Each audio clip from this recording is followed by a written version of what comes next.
variamos la resistencia del reóstato y supongamos que la resistencia del reóstato toma un valor de 1 kiloohm. 1 kiloohm es 10 a la 3 ohm. Si ese es el valor de la resistencia del reóstato, el voltaje en los extremos de la fuente tendrá un valor de 10 a la 3 por 10 amperios, 10 a la cuarta voltios. Y la potencia que la fuente nos entrega será igual al voltaje 10 a la cuarta por la corriente 10 amperios, 10 a la quinta vatios. Incrementemos más a la resistencia del reóstato. Y supongamos que ahora la resistencia del reóstato tiene un valor de 1 megaohm. 1 megaohm es 10 a la sexta ohm. Si ese es el valor de la resistencia, el voltaje en los extremos de la fuente será 10 a la sexta por 10, 10 a la séptima voltios. Y la potencia que la fuente nos entrega será el producto del voltaje por la corriente, 10 a la séptima por 10, 10 a la 8 vatios. En la medida que sigamos aumentando el valor de la resistencia del reóstato, le estamos exigiendo a la fuente que nos entregue cada vez una potencia mayor. Si la resistencia del reóstato toma valores muy grandes, lo que va a ocurrir es que el voltaje también toma valores muy grandes y consecuentemente la potencia también lo hace. Y podríamos estarle exigiendo a la fuente que nos entregue una energía infinita, lo cual es una condición ideal. Esa es una situación ideal. El modelo de la fuente independiente real de corriente es el siguiente.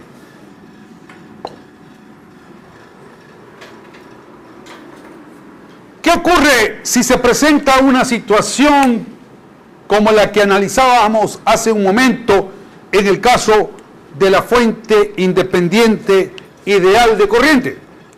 Bueno, si tenemos que en los terminales de esta fuente real existe un reóstato conectado, lo que va a ocurrir es lo siguiente. Cuando la resistencia del reóstato empiece a crecer, mientras más crezca, la corriente de la fuente va a preferir circular por la resistencia interna antes que por la resistencia del reóstato, porque la corriente de la fuente se enfrenta a dos ramales en paralelo y se va a dividir proporcionalmente. Mayor corriente por la resistencia de menor valor, menor corriente por la resistencia de mayor valor. Cuando la resistencia del reóstato se haga muy grande en comparación con el valor de la resistencia interna de la fuente, lo que va a suceder es que prácticamente toda la corriente de la fuente circulará por la resistencia interna. No va a haber circulación de corriente por el reóstato. Y en esas circunstancias, que viene a ser la situación extrema que se puede experimentar, el voltaje en los extremos de la fuente alcanzará un valor máximo igual al por la resistencia interna. La potencia que la fuente puede entregarnos es igual al voltaje de la fuente, potencia que puede entregarnos esa fuente independiente real de corriente. En definitiva, El modelo de la fuente independiente real de voltaje consiste en la fuente acompañada por una resistencia en serie que no es otra que resistencia interna. Y en cambio el modelo de la fuente independiente real de corriente es la fuente acompañada en paralelo por una resistencia que no es otra que la resistencia interna de la fuente. Dos redes eléctricas se dice que son equivalentes si sus condiciones terminales son las mismas. Así, por ejemplo, esta red A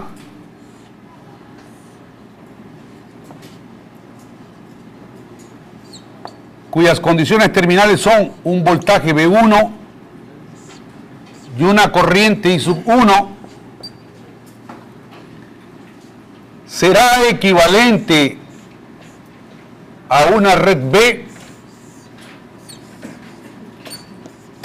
cuyas condiciones terminales son un voltaje V2 y una corriente I2. Esas dos redes serán equivalentes si y solo si V1 es igual a V2 e I1 es igual a I2. Si se cumple eso, diremos que las dos redes son equivalentes. En la clase pasada presentamos a la fuente independiente real de voltaje y a la fuente independiente real de corriente. Nosotros podemos hacer transformaciones de fuentes reales. Una fuente real de voltaje puede ser transformada a una fuente real de corriente equivalente y viceversa. Una fuente real de corriente puede ser transformada a una fuente real de voltaje equivalente. Veamos cómo se puede efectuar esta transformación. Tomemos a una fuente real de voltaje.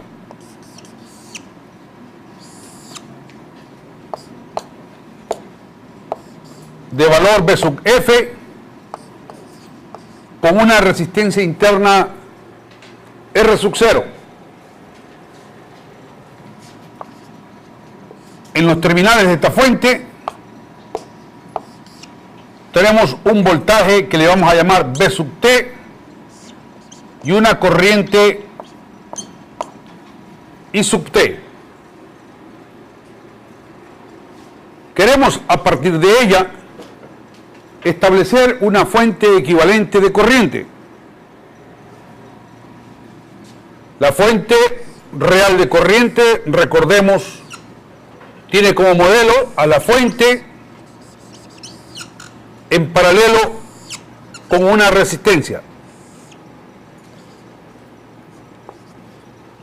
De acuerdo a lo que acabamos de manifestar respecto de redes eléctricas equivalentes, para que estas dos fuentes sean equivalentes, las condiciones terminales deben ser las mismas.